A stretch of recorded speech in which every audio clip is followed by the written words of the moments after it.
নিঝুম পল্লীতে যখন ঘুমের স্তব্ধতা, তখন আকাশের বুকে জেগে ওঠে এক যান্ত্রিক চোখ। আধুনিক চোরের দল ড্রোন দিয়ে খুঁজে নিচ্ছে কার ঘরে আজ হানা দেবে। তারা ভেবেছিল প্রযুক্তি তাদের অজেয় করে দিয়েছে।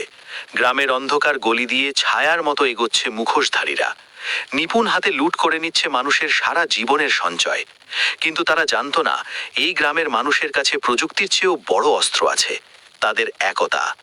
চোরেরা যখন ড্রোনের সংকেত অনুসরণ করে পালাবার পথ খুঁজছিল, ঠিক তখনই বদলে যায় দৃশ্যপট। গ্রামবাসীরা আগেই ড্রোনের শব্দে সজাগ হয়ে বিছিয়ে রেখেছিল এক অদৃশ্য মরণ ফাঁদ। আকস্মিক আলোর ঝলকানিতে দিশেহারা হয়ে চোরেরা তাদের শেষ সম্বলটুকু ফেলেই অন্ধকারে মিলিয়ে যেতে বাধ্য হয়। বাংলার মাটি আজ আবারও প্রমাণ করল একতাই আসল শক্তি।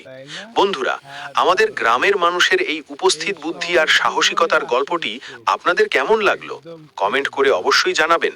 আর এই ধরনের রোমাঞ্চকর সব গল্প নিয়মিত পেতে আমাদের চ্যানেলটি সাবস্ক্রাইব করে পাশেই থাকুন। দেখা হচ্ছে পরের ভিডিওতে।